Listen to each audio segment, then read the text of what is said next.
If you listen to the interviews JENNIE has done for this album, you begin to get a clearer picture of the basis behind the WHOOOOO album and just how poignant it actually is. JENNIE acknowledges the idol part of her artistic identity, carries a reverence for it still despite how much being an idol tends to sting her. She appreciates the position she has as oftentimes the most prominent idol in and outside of Korea, but there is something substantially negative to all of that, something that JENNIE still to this day has to evade in conversation. There's a very striking moment during the ZANE interview with Apple Music where JENNIE fully admits there's things she wants to say about her lived experience as an idol, but simply cannot have the conversation just yet. I think that perfectly captures the intersection we arrive at to find this album. Ruby presents JENNIE's lived experience, but same as before, the art will be speaking for itself in the meantime. ZANE requests for introspection on some of the album's more personal tracks, to which JENNIE politely sets up boundaries and declines to elaborate. These are songs with meanings that belong to her only, but are also constructed in hopes of allowing other people to relate to the feelings and ideas expressed, to begin to understand that there is someone who exists behind the idol that is JENNIE. But the stage-like imagery of the album seems to infer that the idol version of JENNIE is still very much at play, but has been repurposed in a way that can allow JENNIE the person to express herself with no inhibitions. JENNIE lists Shakespeare's As You Like It play as one of the biggest sources that helped her develop a more focused perspective on the type of album she wanted to create. The play itself entertains the idea of an idealized world where people coexist with each other and the natural world around them. The sentiment of the play's title prompts JENNIE to create a body of work as she likes it, divorced from the expectations of anybody else. As a result, the WHOOOOO album is an unexpected transition point in JENNIE's career, an honest attempt at looking back at her entire career so far and trying to pierce through the veil of the person behind the idol. The person who, at 14 years old, decided to move back to Korea to train in the K-pop industry. Why did 14-year-old JENNIE do that? What motivated her to start all of this, to keep going throughout the grueling training process, and what has sustained her post-debut all this time? Who is the artist that functions within JENNIE? She mentions that Zen is the track that really solidified the musical intention behind the album. It was the moment that finally coalesced all of her thoughts together and provided a clear enough vision for what she wanted to say in this project. Quote, "Nobody is going to move my soul." As an idol who has had to give so much of herself to the world, so much of her life to upkeep the image of a person who truly does not exist, the understanding she comes to at this period in her life is that what motivates her personally is her own sense of self. It's the real JENNIE that the rest of the world doesn't get to influence, criticize, or tear apart. What motivates JENNIE to a large extent is if she's content with what she does. Does she make herself proud? Is all of this what she truly wants? That is quite a loaded question. And again, there are many feelings and ideas to be gleaned from this album, but a true and definite answer is encrypted within JENNIE's own understanding of the music. The core of this album, the name Ruby and all its personal meaning, is something that belongs to her only. Identifying Zen as the core of this album, a song about finding balance within yourself, a pining for a sense of tranquility that is interrupted by the quite frantic instrumental production. JENNIE has to shout in the chorus the values she wants to impress, metaphorically asserting dominance over all of the noise.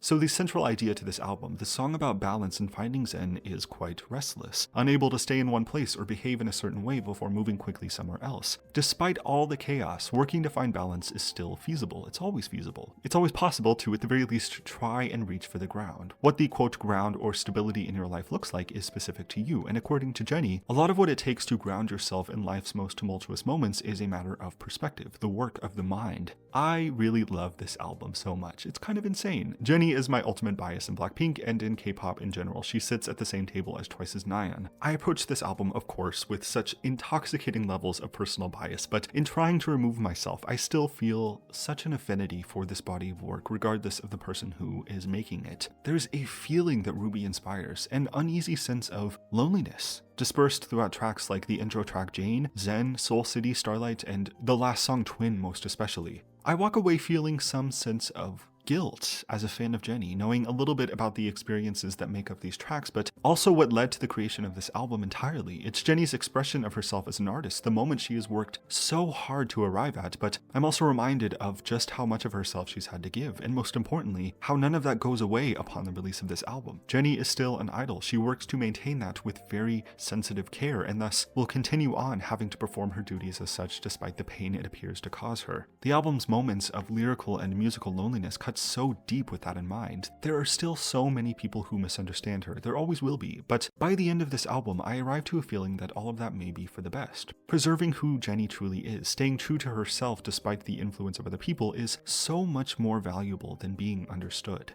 This informs a lot about my own relationship with the K-pop idols I consider as my bias, right? The idols I personally resonate with are not real people, I know that. I pride myself a little bit on the relationship I have with K-pop groups and idols being as non-parasocial as possible. I find myself drawn to idols like Jennie over the work they have put into be idols, the experiences they go through as idols. I don't really know Jennie, and I appreciate that as a fan of hers. All I can hope for, and do hope for, is that she's happy with where she is right now, and always works to maintain that sense of personal satisfaction. The album leaves a lot of uncertain feelings with the listener. We're presented with a story that is still very much in progress, but it's told from the perspective of an artist who has found grounding in valuing herself above all else when it comes to her career. I suppose that is the silver lining to all of this entire album. Yeah, I realize I haven't talked about the album at all, like the songs themselves. I've only looked a little bit into Zen, so I guess trying to go a little bit in order. Like Jennie, the title track released along with the album develops all of these ideas with great accuracy. It's the full story, the person behind the idol reconciling with her own influence and asserting that others will never be her and that others will never truly know her. Superficially, the song seems egotistical, but I think that is the intention behind it. The larger-than-life, braggadocious idol version of Jennie is being repurposed to present a more personal narrative, emphasizing that nobody really knows who she is and nobody will ever be her. These two ideas make up the scope of the whole album, as she encourages listeners to find meaning within their own selves, not looking to celebrities in terms of self-acceptance, because there's nothing truly to be found there. You cannot find a sense of self-worth within the context of looking up to idols, images of people who do not exist. When you think deeply about it, the concept behind what a K-pop idol is kind of hinges on the fact that they cannot possibly exist in reality.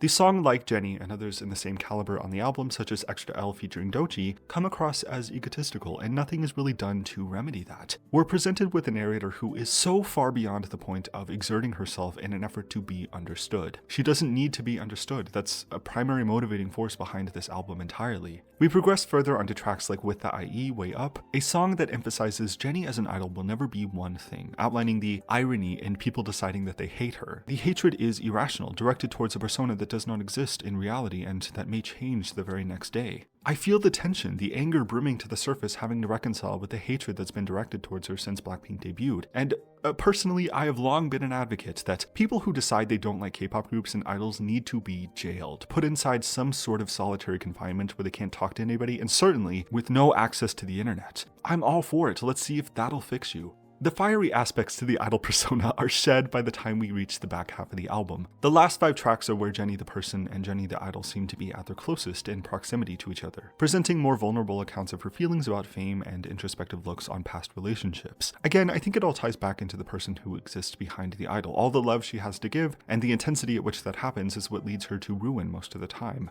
Handlebars and Love Hangover especially, these feelings of love, both good and bad, stay with her for quite a while and are quite difficult to shed. In likeness to the inspiration of As You Like It, this album's eclectic nature is reinforced by the visual setting of all of this happening on a stage. We see Jennie assuming many different roles to tell her own story, all culminating with the final song on the album, Twin. Quote, "It's like I'm writing a letter, but I'm writing a song." Jennie has found some purpose and or freedom in being able to express herself through the music fully for the very first time after years of stifled artistry. But that also doesn't mean she owes anyone an explanation as to who or what the subject material is about. All of these ideas is what WHOOOOO means to me. Overall, I know I throw the title Album of the Year around quite flippantly, but I really do feel something within this album that I've never experienced before in music entirely. A lot of that must come from my own personal appreciation for Jennie as an idol, but this project leads with so much profound intention that it's hard not to stop and appreciate everything in detail. There's a palpable substance to what's being discussed here, a motive that brings us to this moment that I'm really enjoying so far. Again, with barriers towards gross parasocial behaviors, I am so